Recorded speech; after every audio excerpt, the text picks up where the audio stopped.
Hi viewers, welcome to doctor TV. మీ ఆరోగ్య సమస్యలకు, సందేహాలకు, అపోహలకు మా మెడికల్ ఎక్స్పర్ట్స్ ఇచ్చే సమాధానాలు. ప్రతిరోజు మీ ఆరోగ్య సమస్యలను ఈమెయిల్స్ ద్వారా పంపించినవి మాకు అందాయి. వాటిని చూసే ముందు ఈనాటి డాక్టర్ టీవీలో హైలైట్స్ చూద్దాం. ఆస్టియోపోరోసిస్ ఉన్న వాళ్ళకి డెంటల్ చికిత్స ఎలా ఉంటుంది? ఫెలోపియన్ ట్యూబ్స్ మూసుకుపోతే చికిత్స ఏంటి? మూత్ర సమస్య పరిష్కారం. క్లెప్టోమానియా మానసిక సమస్య. పొగ తాగటం వలన ఎముకలపై ప్రభావం. విపరీతమైన తలనొప్పి ట్యూమర్కి దారితీస్తుందా? ఇక ఈనాటి డాక్టర్ టీవీలో మొదటి ప్రశ్న ఏంటో చూద్దాం. డియర్ డాక్టర్ టీవీ, నా వయసు 55 సంవత్సరాలు. ఆస్టియోపోరోసిస్ ఉంది. నా 2 దంతాలు ఊడిపోయాయి. ఆస్టియోపోరోసిస్ ఉన్న వాళ్లకు మీరు ఎలాంటి డెంటల్ చికిత్సను సజెస్ట్ చేస్తారు అని అడుగుతున్నారండి. ఈ ప్రశ్నకు సమాధానం dental surgeon doctor Vikas Goud అందిస్తారు. ఈ మధ్య కాలంలో మాకు ఈ ఆస్టియోపోరోసిస్ తో చాలా ఎక్కువ మంది పేషెంట్స్ మా దగ్గరకు వస్తున్నారు. స్పెషలీ లేడీస్, విమెన్ లో పోస్ట్ మెనోపాజల్ అంటే 45-50 దాటిన వాళ్ళలో ఈ ఆస్టియోపోరోసిస్ అంటే హార్మోనల్ డిస్టర్బెన్స్ ఇవన్నీ ఉంటాయి కాబట్టి వాళ్ళకి ఈ ఆస్టియోపోరోసిస్ తో వాళ్ళు బాధపడుతుంటారు. ఆస్టియోపోరోసిస్ లో బేసికలీ ఏంటంటే ఎముక బాగా కరిగిపోవటం, అంటే బోన్ రిసార్ప్షన్ ఎక్కువగా ఉండడం, ఆస్టియోపీనియా అంటాం. ఆస్టియోపీనియా అంటే ఇంకా ఎక్కువగా మనము ఈ ఎముక కరిగిపోతే వాళ్ళకి ఆస్టియోపీనియా లేదంటే ఆస్టియోపోరోసిస్ అంటాం. సో ఇలాంటి వాళ్ళకి ఈ దంతాలు ఊడిపోయే సమస్యలతో కూడా వాళ్ళు మా దగ్గరకు వస్తుంటారు. సో ఇలా దంతాలు అన్నీ ఊడిపోయినాయని కూడా మేము అలాంటి వాళ్ళకి ఈ డెంటల్ ఇంప్లాంట్స్తో చికిత్స చేసి వాళ్ళకి మళ్ళీ శాశ్వతంగా దంతాలు పెట్టే విధానం ఈ ఆస్టియోపోరోసిస్లో కూడా డెంటల్ ఇంప్లాంట్స్ పెట్టాయి. సో ఈ డెంటల్ ఇప్పుడు అలా బాగా అరిగిపోయిన వాళ్ళలో ఎముక బాగా చిన్నగా అయిపోతుంది కాబట్టి అలాంటి వారికి స్పెషల్ ఇంప్లాంట్స్ ఈ మధ్య కాలంలోనే షార్ట్ ఇంప్లాంట్స్, మినీ ఇంప్లాంట్స్ మరియు టిల్టెడ్ ఇంప్లాంట్స్. షార్ట్ ఇంప్లాంట్స్ అంటే తక్కువ లెంత్లో ఉండే ఇంప్లాంట్స్, 8 మిల్లీమీటర్ల కన్నా తక్కువగా ఉండే ఇంప్లాంట్స్తో కూడా మనం చికిత్స చేయటం. రెండోది మినీ ఇంప్లాంట్స్ అంటే విడ్త్ బాగా తగ్గిపోయినప్పుడు, బోన్ విడ్త్ బాగా తగ్గిపోయినప్పుడు అలాంటి వాళ్ళకి మనము మినీ ఇంప్లాంట్స్ అని చేస్తాం. అంటే less than 3 millimetres, 3 to 3.5 millimetres ఉండే సైజ్ ఉండే డయామీటర్ ఉండే ఇంప్లాంట్స్ మనం చికిత్స చేస్తాం. మూడోది టిల్టెడ్ ఇంప్లాంట్స్. నార్మల్గా మనం ఇంప్లాంట్స్ పన్ను ఏ చోట్లో వెళ్ళిపోయిందో అంటే ఏ చోట్లో మనకి ఊడిపోయిందో అదే చోట్లో మనం పన్నుని తీసేసి అదే డైరెక్షన్లో మనం ఇంప్లాంట్స్ పెడతాం. అలా కాకుండా ఒక యాంగిల్లో ఇంప్లాంట్లు పెట్టినట్టయితే మనం లెంత్ ఆఫ్ ద ఇంప్లాంట్ని మనం పెంచుకోవచ్చు. రెండోది క్యాంటిలివర్స్ని అవాయిడ్ చేయొచ్చు. అలాంటి కేసెస్లో కూడా ఇలా స్పెషల్గా ఈ ఆస్టియోపోరోసిస్ ఇలా ఉన్న వాళ్ళకి ఈ టైప్ ఆఫ్ ఇంప్లాంట్స్ వాడుతూ మనం చికిత్స చేయొచ్చని నా రిజల్ట్స్లో మనకు తెలిసింది. ఇప్పుడు కరెంట్గా మనకి ఉన్న ఎవిడెన్స్ ప్రకారం మనం ఈ ఆస్టియోపోరోసిస్ లేదంటే ఇలా ఉన్న వాళ్ళకు కూడా మనం చికిత్స చేయొచ్చు. ఈ ఆస్టియోపోరోసిస్గా ఉన్న వాళ్ళలో ఇంతకుముందు ఏంటంటే బిస్ఫాస్ఫేట్ థెరపీ అని ఇచ్చేవాళ్ళు, అంటే కాల్షియం ఇచ్చేలాగా ఫాస్ఫేట్ కూడా ఇచ్చి చికిత్స చేసేవాళ్ళు. సో అలా కాకుండా ఈ బిస్ఫాస్ఫేట్ థెరపీ వల్ల ఏంటంటే ఆస్టియోక్లాస్టిక్ యాక్టివిటీ అంటే ఈ బోన్ అరిగిపోవటం అనేది ఆగిపోతుంది, లేదంటే దాన్ని మనం అరకడతాం. అలాంటప్పుడు ఈ ఇంప్లాంట్ రీమోడలింగ్ కోసం, ఈ ఇంప్లాంట్ పట్టు రావడానికి కోసం కూడా మనం ఈ ఆస్టియోక్లాస్టిక్ యాక్టివిటీ లేకపోవడం వల్ల ఇంప్లాంట్స్కి ఆ బోన్ వచ్చేసి ఆ ఆస్టియోబ్లాస్ట్ వచ్చి పట్టుకోవడం అనేది తగ్గిపోతుందని మాకు ఈ పరిశోధనలు తెలుస్తున్నాయి. సో అందుకోసం ఇలా ఆస్టియోపోరోసిస్ కానీ ఆస్టియోపీనియా ఉన్న వాళ్ళకి ఈ బిస్ఫాస్ఫేట్ థెరపీ కాకుండా ఆల్టర్నేటివ్ థెరపీస్ని మనం సజెస్ట్ చేస్తాం. అలా ఉంటే కానీ వాళ్ళకు కూడా మనం చికిత్స చేయడానికి వీలుంటుందని మాకు ఇప్పుడు పరిశోధనలు తెలుస్తున్నాయి. ఈ ఆస్టియోపోరోసిస్ ఉన్న వాళ్ళలో మనకేంటంటే ఎక్కువ మటుకు బోన్ బాగా అరిగిపోతుంది కాబట్టి అలాంటి వారికి మనం ఈ షార్ట్ ఇంప్లాంట్స్ ఇలాంటివి ఆల్టర్నేటివ్ ఇంప్లాంట్ ట్రీట్మెంట్సే కాకుండా మనం వాటికి గ్రాఫ్టింగ్ ప్రొసీజర్స్ అని కూడా చేస్తాం. అంటే పై దవడలో వెనక పళ్ళు ఊడిపోయినప్పుడు మనం సైనస్ ఆగ్మెంటేషన్ అనేది గ్రాఫ్టింగ్ చేస్తాము. కింది పళ్ళలో బ్లాక్ గ్రాఫ్ట్స్ అనేసి చేస్తాం. మనము ఈ బ్లాక్ గ్రాఫ్ట్స్ లేదంటే గైడెడ్ బోన్ రీజనరేషన్ అని చేస్తాం. ఇవేంటంటే కొన్నిసార్లు సింథటిక్ బోన్ గ్రాఫ్ట్ యూజ్ చేసి కూడా చేస్తాం, సింథటిక్ బోన్ గ్రాఫ్ట్. రెండోది కొంతమంది కేసెస్లో ఆ పేషెంట్ ఓన్ చిన్ నుండి అంటే ఇంట్రావల్ మనం ఎక్కడ సర్జరీ చేస్తున్నామో అక్కడ నుండి కింది నుండి కానీ దవడ నుండి ఎక్కడ ఎముక ఉందో మనకు కొద్దిగా ఎముక అవసరం వస్తుంది, అది తీసుకొని హార్వెస్ట్ చేసేసి అక్కడ పెట్టేసి కూడా మనం చికిత్స చేయడానికి వీలుంటుంది. సో గ్రాఫ్టింగ్ ప్రొసీజర్స్తో కూడా మనం ఈ ఆస్టియోపోరోసిస్, ఆస్టియోపీనియా ఉన్న వాళ్ళకి గ్రాఫ్టింగ్ చేసేసి దానిపైన ఇంప్లాంట్ చేసి చికిత్స చేయడానికి వీలుంటుంది. సో ఈ ఆస్టియోపోరోసిస్ లేదంటే ఈ ఆస్టియోపీనియా ఉన్న వాళ్ళలో మనకేంటంటే చికిత్స అయిపోయిన తర్వాత మనం ఇంప్లాంట్స్ తర్వాత ఈ ఇంప్లాంట్స్ పైన దంతాలు పెట్టిన తర్వాత కొన్ని చిన్న జాగ్రత్తలు తీసుకోవాలని సలహా ఇస్తాం. ఒకటి ఏంటంటే మనం దంతాలను ఎలా మనం శుభ్రపరచుకుంటామో ఇలా ఇంప్లాంట్స్ని కూడా ఇంకా ఎక్కువగా జాగ్రత్తగా చూసుకోవాలి. శుభ్రంగా ఆ ఇంప్లాంట్స్ చుట్టూ కానీ ఎలాంటి ఇన్ఫెక్షన్ కానీ గారె కానీ తిన్న ఆహార పదార్థాలు విరుక్కోకుండా చూసుకోవాలని సలహా ఇస్తాం.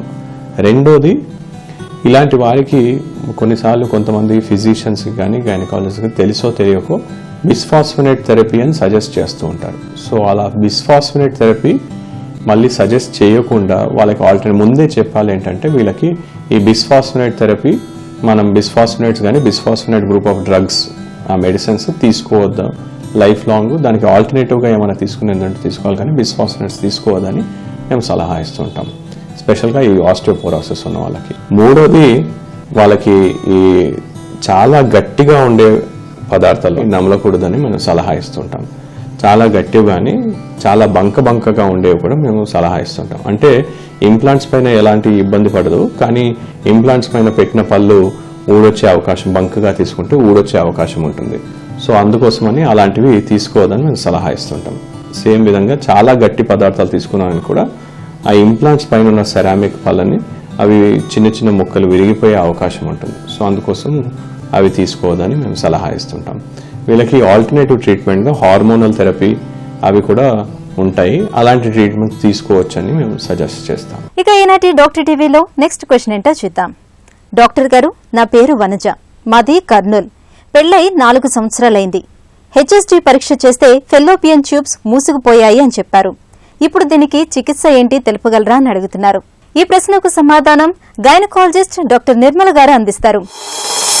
మీకు పెళ్ళై 4 సంవత్సరాలు అయింది, టెస్ట్లన్నీ చేయించుకున్నారని చెప్తున్నారు.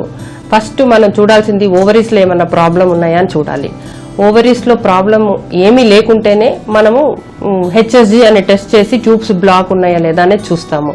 ఓవరీస్లో ఫాలికల్స్ అన్ని ఫామ్ అవుతున్నాయి, ఎగ్స్ అన్ని ఫామ్ అవుతున్నాయి అన్నప్పుడు ట్యూబ్ టెస్ట్ చేసి చూస్తాం ట్యూబల్ బ్లాక్ ఏమన్నా ఉందా అని. సో మీరు చేసిన హెచ్ఎస్జీ రిపోర్ట్లో ట్యూబల్ బ్లాక్ ఉంది అని చెప్తున్నారు. ఈ ట్యూబల్ బ్లాక్ అనేది ఎక్కడ ఉంది, దానికి కారణం ఏంది అనే దాన్ని బట్టి ట్రీట్మెంట్ ఆధారపడి ఉంటుంది. ట్యూబ్ అనేది స్టార్ట్ అయ్యే పాయింట్లో కానీ బ్లాక్ ఉంటే ఒక్కొక్కసారి హెచ్ఎస్జీలోనే దాన్ని ట్యూబల్ క్యాన్యులేషన్ అంటారు. అంటే ట్యూబ్స్ 2 ఓపెన్ చేసే అవకాశం ఉంటుంది. అది ఓపెన్ చేసినప్పుడు మీకు మీ ప్రాబ్లం సాల్వ్ అయ్యే అవకాశం ఉంటుంది. 2 అలా చేయలేనప్పుడు లాప్రోస్కోపీ చేసి ట్యూబల్ బ్లాక్ ఏం కారణం ఉందనేది చూస్తారు. అంటే ఇన్ఫెక్షన్స్ ఏమైనా ఉన్నాయా, కంజనిటల్గా అంటే మీకు ఏర్పడినప్పుడే ట్యూబ్స్ అనేవి సరిగ్గా ఏర్పడలేదా అనే దాన్ని బట్టి ట్రీట్మెంట్ ఆధారపడి ఉంటుంది. ఇన్ఫెక్షన్స్ ఉన్నప్పుడు ఇన్ఫెక్షన్స్ని ట్రీట్ చేసి చూస్తాము. ఒకవేళ ఇన్ఫెక్షన్స్ వల్ల అయితే తగ్గిపోయే అవకాశం ఉంటుంది. ఇంకా అన్నిటికంటే ముఖ్యమైన కారణము ఎండోమెట్రియోసిస్ అంటారు. ఎండోమెట్రియోసిస్ అనేది ఒక కండిషను. యూట్రస్లో ఉండే ఎండోమెట్రియము బయట ఉంటుంది. అలాంటప్పుడు ట్యూబ్స్ డ్యామేజ్ అవుతాయి. చూసేదానికి నార్మల్గా ఉన్న ట్యూబ్స్, ఓపెన్ ఉన్న ట్యూబ్స్ కూడా ఒక్కొక్కసారి పని చెయ్యవు. అందువల్ల వాటి ట్యూబల్ ఫ్యాక్టర్ ఈ ప్రాబ్లం ఉన్నదని మనం అనుకుంటాము. కాబట్టి ఫస్ట్ మనం చేయాల్సింది ఏంటంటే ట్యూబల్ బ్లాక్ ఓపెన్ చేయాలి, క్యాన్యులేషన్ చేసి ట్యూబ్స్ని ఓపెన్ చేయాలి. సెకండ్, ఇన్ఫెక్షన్ ఉంటే ట్రీట్ చేయాలి. ఇవన్నీ చేసినా కూడా మీకు సక్సెస్ కాని పరిస్థితుల్లో టెస్ట్ ట్యూబ్ బేబీ అంటారు. అంటే టెస్ట్ ట్యూబ్ బేబీ చేస్తే ప్రెగ్నెన్సీ వచ్చే అవకాశం ఉంటుంది. ఇవన్నీ చేయాలంటే ఫస్ట్ మీ హస్బెండ్ సెమెన్ అనాలిసిస్ చేసి అది నార్మల్గా ఉండాలి రిపోర్టు. అదేవిధంగా మీ యూట్రస్, ఎండోమెట్రియం ఇవన్నీ కూడా నార్మల్గా ఉన్నప్పుడు ఈ ఆప్షన్కి వెళ్ళే అవకాశం ఉంటుంది మీకు. థ్యాంక్ యూ డాక్టర్ నిర్మల గారు. ఇక ఈరోజు డాక్టర్ టీవీలో నెక్స్ట్ క్వశ్చన్ చూద్దాం. డాక్టర్ గారు, నాకు 2 పిల్లలు. నేను గృహిణిని. నా వయసు 44 సంవత్సరాలు. నేను దగ్గినా తుమ్మినా నాకు యూరిన్ లీక్ అవుతుంది. దీనికి పరిష్కారం ఏంటి, దీనికి కారణం ఏంటి తెలుపగలరా అని అడుగుతున్నారు. ఈ ప్రశ్నకు సమాధానం యూరాలజిస్ట్ డాక్టర్ విశ్వంబర్నాథ్ అందిస్తారు. కొన్ని ప్రెగ్నెన్సీస్ అయిన తర్వాత లేడీస్ కి సమ్ యూరిన్ కంట్రోల్ ప్రాబ్లమ్స్ ఇది హోల్ వరల్డ్ లో చాలా common problem. Every second women in the world who has had children there is chance of some urine leak. చాలా కామన్ ప్రాబ్లం. మామూలుగా అందరికీ ప్రాబ్లం ఇంత కామన్ ఉంది అందరికీ తెలియదు, ఎందుకంటే ఈ ప్రాబ్లమ్స్ గురించి అందరు సొసైటీలో మామూలుగా మేము డిస్కస్ చేయము, కానీ ఇది చాలా చాలా కామన్ ప్రాబ్లం. ఇట్లా ప్రాబ్లం ఉంటే కొన్ని సింపుల్ టెస్ట్ చేసి కన్ఫర్మ్ చేసుకోవాలి. ఈ urine leakage urine control muscles వీక్నెస్తో ఉందా, లేకపోతే యూరిన్ బ్లాడర్ ఓవర్ యాక్టివిటీతో ఉందా, ఈ కన్ఫర్మ్ చేయడానికి కేర్ఫుల్ హిస్టరీ తీసుకోవాలి. కొన్ని సింపుల్ టెస్ట్స్లు ఉన్నాయి, ఈ టెస్ట్లు చేసి కన్ఫర్మ్ చేసి ట్రీట్మెంట్స్. ఈ ప్రాబ్లం చాలా కామన్ ఉంది, అట్ ద సేమ్ టైం ఈ ప్రాబ్లంకి ఎక్సలెంట్ ట్రీట్మెంట్ కూడా ఉంది. యూరిన్ కంట్రోల్ మసిల్స్లో వీక్నెస్ అయితే ఎక్సర్సైజ్తో ఇంప్రూవ్మెంట్ ఉండడానికి అవకాశం ఉంది. పూర్తిగా సక్సెస్ లేకపోతే దానికి చిన్న ఆపరేషన్స్ కూడా ఉన్నాయి. మూత్రసంచి ఓవర్ యాక్టివిటీతో యూరిన్ ప్రాబ్లమ్స్ ఉంటే దానికి లైఫ్ స్టైల్ మోడిఫికేషన్ ఉంది, మెడిసిన్స్లో ఉన్నాయి. లైఫ్ స్టైల్ మోడిఫికేషన్ మెడిసిన్స్ రెండు కంబైన్ చేస్తే ఎక్సలెంట్ సక్సెస్ రేట్స్ ఉంది ఈ ట్రీట్మెంట్కి. లైఫ్ స్టైల్ మోడిఫికేషన్ ఏమంటే బ్లాడర్ స్టిమ్యులెంట్స్, టీ, కాఫీ, ఇవన్నీ స్పైసీ ఫుడ్స్ అవాయిడ్ చేసుకోవాలి. ఫ్లూయిడ్ కంట్రోల్, లిక్విడ్స్ ఎంత తాగుతున్నాము అవన్నీ కంట్రోల్ చేసి మోడిఫై చేసుకోవాలి. కొన్ని ఎక్సర్సైజెస్ ఉంది ఆ మసిల్స్ కంట్రోల్ చేయడానికి. ఫైనల్ సమ్మరీలో ఇట్లావి ప్రాబ్లమ్స్ చాలా కామన్. అన్ని పేషెంట్స్ ఈ ప్రాబ్లం డాక్టర్ కూడా చెప్పరు, సిగ్గుపడతారు చెప్పరు, కానీ చాలా కామన్ ప్రాబ్లం. దీనికి ఎక్సలెంట్ ట్రీట్మెంట్స్ ఉన్నాయి, టెస్ట్లు చేసి ఇవన్నీ కంప్లీట్ గా క్యూర్ చేయవచ్చు. ఇక నెక్స్ట్ క్వశ్చన్ ఏంటో చూద్దామండి. డాక్టర్ గారు, నా భార్య మానసిక పరిస్థితి చాలా విచిత్రంగా ఉంది. షాపింగ్ కి వెళ్లినా, ఇతరుల ఇంటికి వెళ్లినా చిన్న చిన్న వస్తువులు తీసి దాచేస్తూ ఉంటుంది. ఎన్నిసార్లు తప్పని చెప్పినా వినదు. నాకు చాలా ఇబ్బందిగా ఉంది. నేను గూగుల్లో సెర్చ్ చేస్తే ఇది మానసిక జబ్బు క్లెప్టోమానియా లక్షణాలకు దగ్గరగా ఉంది. ఇప్పుడు దీనికి మీ సలహా ఏంటో తెలియజేస్తారా అని అడుగుతున్నారు. ఈ ప్రశ్నకు సమాధానం మానసిక వైద్య నిపుణులు డాక్టర్ ప్రవీణ్ కుమార్ గారు అందిస్తారు. క్లెప్టోమేనియా అనేది ఒక రకమైనటువంటి మానసిక జబ్బు ఆర్ సంఘర్షణ. ఈ క్లెప్టోమేనియా అనే వాళ్ళు, ఈ జబ్బుతో సఫర్ అయ్యేటువంటి వాళ్ళు వాల్యూ ఉన్న ప్రోడక్ట్స్, అంటే ఉదాహరణకు ఒక షాప్కి వెళ్తే ఖరీదైనటువంటి వస్తువులు, దొంగతనం చేసేటువంటి అవకాశం ఉంటే ఖరీదైనటువంటి వస్తువులు తీసుకోరు, పనికిరానటువంటి వస్తువులు. రెస్టారెంట్కి వెళ్తే చెంచాలు ఎత్తుకురావటము, లేదు అని అంటే ఒక షాపింగ్ మాల్కి వెళ్తే చిన్న కర్చీఫ్లు, పిన్నిస్లు లాంటివి ఎత్తుకురావటము, లేదు వెరీ మినిమల్ వాల్యూ ఉన్నటువంటివి. ఆ ఎక్సైట్మెంట్ ఏదైతే ఉంటుందో ఆ దొంగతనం చేస్తున్నటువంటిది, అండ్ ఒక్కొక్కసారి వీళ్ళు హెల్ప్ చేయలేనటువంటి పరిస్థితి. అక్కడికి వెళ్ళిన తర్వాత దొంగతనం చేయకుండా ఉండలేరు. అయితే ఒక్కొక్కసారి వీళ్ళు ఏమవుతుందంటే వాడు సెక్యూరిటీ, వాడు కెమెరాలో వాచ్ చేయటము, వీళ్ళని పట్టుకోవటము, ఆ సోషల్ ఎంబరాస్మెంట్, తద్వారా వచ్చేటువంటి డిప్రెషన్. కొన్ని కంట్రీస్లో అయితే కొన్ని షాపింగ్ మాల్స్లో కొంతమంది రిజిస్టర్ చేసుకుంటారు, వీళ్ళకి క్లెప్టోమేనియా అనే జబ్బు ఉంది, నెక్స్ట్ టైం ఇట్లా జరిగినప్పుడు మీరు నన్ను పనిష్ చేయకూడదు, నేను పే చేస్తాను అనేటువంటి రిజిస్టర్ చేసుకునేటువంటి సందర్భాలు కూడా ఉన్నాయి. క్లెప్టోమేనియాకి రిజిస్ట్రీ మెయింటైన్ చేస్తారు కొన్ని షాపింగ్ మాల్స్లో, కొన్ని కంట్రీస్లో. మన దగ్గర ఏంటంటే వీళ్ళు దొరికిపోయిన తర్వాత సోషల్గా ఎంబరాస్ చేయడం, ఇబ్బంది పెట్టడం అట్లా జరుగుతూ ఉంటుంది. దీనికి మందులు, దాంతోపాటు behaviour therapy treatment, psychological counselling, డిప్రెషన్కి సంబంధించినటువంటి ట్రీట్మెంట్స్ ఇవ్వడం ద్వారా ఈ క్లెప్టోమేనియా పూర్తిగా బాగవుతుంది. ప్రధానంగా గుర్తుపెట్టుకోవాల్సింది ఏంటంటే వీళ్ళు దొంగతనం చేయట్లేదు, ఇది జబ్బు. తద్వారా వీళ్ళు హెల్ప్ చేయలేకపోతున్నారు, వాళ్ళకి వాళ్ళు కంట్రోల్ చేసుకోలేకపోతున్నారు. ఇది ఒక కంట్రోల్ ఉండే లోపించినటువంటి ప్రాబ్లమ్. వాళ్ళకి తెలుసు వీళ్ళు తప్పు చేస్తున్నారన్న సంగతి తెలుసు, అయినా వాళ్ళు కంట్రోల్ చేసుకోలేనటువంటి పరిస్థితి. దీనికి ట్రీట్మెంట్ అవసరం. ఇక డాక్టర్ టీవీలో నెక్స్ట్ క్వశ్చన్ ఏంటో చూద్దాం. డియర్ డాక్టర్ టీవీ, పొగ త్రాగటం వలన శరీరంలో అన్ని ఎముకలు ఎఫెక్ట్ అవుతాయి, అరిగిపోతాయి అని విన్నాము. ఇది నిజమా అని అడుగుతున్నారు. ఈ ప్రశ్నకు సమాధానం ఆర్థోపెటిక్ సర్జన్ డాక్టర్ శ్రీధర్ గారు అందిస్తారు. బోన్స్ అనేదండి, స్మోకింగ్ వల్ల బోన్స్ మీద ఎఫెక్ట్ అనేది సహజం అండి. బోన్స్ వల్ల, అది స్మోకింగ్ వల్ల ఏమవుతుందంటే వాస్కులైటిస్ అండి, అంటే పెరిఫరల్ వెజల్ డిజీజ్ అంటాం కదా, పెరిఫరల్ వాస్కులర్ డిజీజ్ కానీ వాస్కులైటిస్ అంటే ఎండ్ క్యాపిలరీస్ ఏదైతే బోన్లోకి ఫైనల్గా వచ్చి సప్లై చేసేది, ఆ క్యాపిలరీస్లో వాస్కులైటిస్ అనేది రావచ్చు. సో ఈ బోన్ అనేది it's a constant turn over, regenerative process నడుస్తూ ఉంటుంది. సో ఈ రీజనరేటివ్ ప్రాసెస్ అనేది ఆగిపోతుంది, లేకపోతే స్లో డౌన్ అయిపోతుంది. సో బోన్కి హీలింగ్ పవర్ తగ్గిపోతుంది. సో తొందరగా అరిగే అవకాశం, డ్యామేజ్ అయ్యే అవకాశం ఉంది. లేదు, లేకపోతే ఏదైనా ఫ్రాక్చర్ అయినా కూడా ఏదైనా హీలింగ్ అనేది చాలా లేట్గా అయిపోయి డిలేడ్ యూనియన్ కానీ నాన్ యూనియన్ కానీ అంటామండి. So yes, smoking has a very bad effect on bone healing, fracture repair అండి. ఇప్పుడు విటమిన్ డి అండ్ కాల్షియం అనేదండి ఇప్పుడు తరచుగా వింటున్నాం. ఇది వెరీ ఇంపార్టెంట్ అండి ఫర్ బోన్ ఫిజియాలజీ, బోన్ మెటబాలిజంకి విటమిన్ డి అండ్ కాల్షియం అనేది ఇంపార్టెంట్ అండి. ఇప్పుడు మామూలుగా మనకు కావాల్సింది mainly vitamin D. Vitamin D నార్మల్గా న్యాచురల్గా మనం బాడీ సన్లైట్కి ఎక్స్పోజర్ అయినప్పుడు ప్రొడ్యూస్ చేస్తుందండి. But because of our life styles నవ్వు, అంటే మోస్ట్ ఆఫ్ అస్ మనం ఇండోర్స్లో ఉంటున్నాము, జంక్ ఫుడ్, ఫాస్ట్ ఫుడ్ ఎక్కువ అయిపోయింది, ప్రాసెస్డ్ ఫుడ్స్ ఎక్కువ తినడం వల్ల చాలా మందికి విటమిన్ డి లోపం ఉందండి. మేము తరచుగా క్లినిక్లో ర్యాండమ్గా చాలా మందికి చేయిస్తూ ఉంటాను. Non specific bone pains, muscle pains ఉన్న వాళ్ళకి చాలా మందికి విటమిన్ డి చాలా తక్కువగా వస్తుంది. సో ఈ vitamin D is required for calcium absorption అండి. మనం కాల్షియం డైట్లో తీసుకున్నా కూడా ఇప్పుడు మనకి విటమిన్ డి లేకపోతే కాల్షియం అబ్జార్ప్షన్ అనేది ఉండకుండా, సో ఇది over long period of time osteopenia అంటాం, అంటే కాల్షియం డెన్సిటీ అనేది తగ్గిపోవడం. ఆస్టియోపోరోసిస్ అంటే ఇదే సేమ్ ఫినామినన్ ఇంకా ఎక్కువ మోతాదులో ఉండడం. సో మన బోన్ డెన్సిటీని ఇంప్రూవ్ చేసుకోవడానికి మనం ప్రయత్నం చేయాలండి. సో దీనికోసం ఎస్పెషల్లీ టీనేజ్ యంగ్ పేషెంట్స్లో ఉన్నప్పుడు మనం యాక్టివ్ లైఫ్ స్టైల్ ఉంటే వెయిట్ బేరింగ్ ఎక్సర్సైజెస్, స్కిప్పింగ్ అవ్వండి, జాగింగ్ అవ్వండి, ఏదైనా స్పోర్ట్స్ ఆడడం వల్లనే మన బోన్ డెన్సిటీ అనేది పెరుగుతుంది. మన బోన్ డెన్సిటీ ఎలా అంటే మనం దీన్ని ఒక బ్యాంక్ బ్యాలెన్స్తో పోల్చొచ్చండి. మనం వర్కింగ్ ఏజ్ ఉన్నప్పుడు, ఈ టీనేజర్స్ కానీ యంగ్ పేషెంట్స్ ఉన్నప్పుడు మన బోన్ డెన్సిటీని ఇంక్రీజ్ చేసుకోవాలి ఈ యాక్టివిటీస్ వల్ల, గుడ్ డైట్ వల్ల అండ్ వెయిట్ బేరింగ్ ఎక్సర్సైజెస్ వల్ల. బికాజ్ ఒక ఏజ్ వచ్చిన తర్వాత మనం ఈ డెన్సిటీని ఇంక్రీజ్ చేసుకోలేము, కాపాడుకోవాలి అంతే. బికాజ్ మన స్లోగా మన డెన్సిటీ తగ్గిపోతూ ఉంటుంది. సో మనం చిన్నప్పుడు ఎంత బాగా మన బోన్స్ని మెయింటైన్ చేసాం, ఎంత బాగా డెన్సిటీ పెంచుకున్నామో, that has a very good bearing on how your bones are are joints are when you are old అంటే.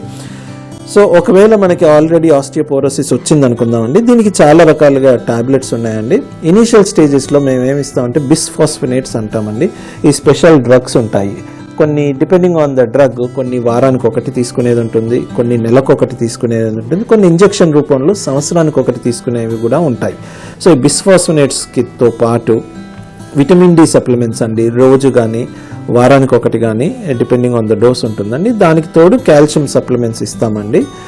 Vitamin D is more important అండి. కాల్షియం సప్లిమెంట్స్ అప్పుడప్పుడు తీసుకోవచ్చు, కొంతమందికి పడవండి, గ్యాస్ట్రైటిస్ అది ఇదే వస్తుంది, కొంతమందికి రీనల్ స్టోన్స్ ఉన్న వాళ్ళకి కొన్ని ఫార్మ్స్ ఆఫ్ కాల్షియం ఇవ్వకూడదండి.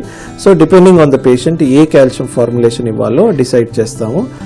దానికి తోడు విటమిన్ డి, కొంతమందికి బిస్ఫాస్ఫినేట్స్ అనేవి కూడా ఇస్తామండి ఈ calcium density and bone density పెంచుకోవడానికి. థ్యాంక్ యూ డాక్టర్ శ్రీధర్ గారు. ఇక డాక్టర్ టీవీలో మరో ప్రశ్న ఏంటో చూద్దాం. డాక్టర్ గారు, నాకు విపరీతమైన తలనొప్పి వస్తుంది. తలనొప్పుల్లో చాలా రకాలు ఉన్నాయని విన్నాను. ఇలాంటి తలనొప్పులు ట్యూమర్కు దారితీస్తాయా అని అడుగుతున్నారు. తలనొప్పి, మెదడు నొప్పి రకరకాలుగా చెప్తుంటారు. హెడేక్ అనేది బేసికల్లీ మనం క్లాసిఫై చేసినట్లయితే దర్ ఆర్ 2 టైప్స్ ఉంటాయి, ప్రైమరీ హెడేక్ అని, సెకండరీ హెడేక్ అని. ప్రైమరీ హెడేక్ అంటే వితౌట్ ఎనీ రీజన్, అంటే బ్రెయిన్లో వచ్చే హెడేక్స్ని, బ్రెయిన్ కాజెస్ వల్ల వచ్చే హెడేక్ని ప్రైమరీ హెడేక్స్ అంటారు. దీంట్లో కూడా రకరకాలు ఉంటాయి, మైగ్రేనస్ హెడేక్ అని, టెన్షన్ హెడేక్ అని, క్లస్టర్ హెడేక్ అని, ఇట్లా రకరకాల హెడేక్స్ ఉన్నాయి. సో ఈ వీటిల్లో ఏంటంటే మైగ్రేన్ హెడేక్లో క్యారెక్టరిస్టిక్గా ఒక సైడ్ హెడేక్ రావడము విత్ ఆరా, అంటే నాకు హెడేక్ ట్రిగర్ ఫ్యాక్టర్స్ ఉంటాయి కొన్ని. కొంతమందికి అన్నం తినకపోయినా, టైంకి నిద్రపోకపోయినా, టెన్షన్ పడినా హెడేక్ రావడం, ఇట్లాంటి ఒక సైడ్ హెడేక్ వచ్చే ముందు కళ్ళంతా కొంచెం బ్లాంక్ అనిపించడం, లేకపోతే చుక్కలు వెలిగినట్టుగా కనిపించట్లా వెలిగి వాళ్ళ హెడేక్ రావడం. హెడేక్ వచ్చినప్పుడు చిరాకు అనిపించి లైట్ సైడ్ చూడాలనుకోకపోవడం, ఎక్కడ ఎవరు మాట్లాడినా చిరాకు ఇట్లా అనిపించి ఒక 4-5 hours హెడేక్ ఉండి వర్క్ డిస్టర్బ్ అయ్యి క్లినిక్లో మోస్ట్ కామన్ హెడేక్ ఇది.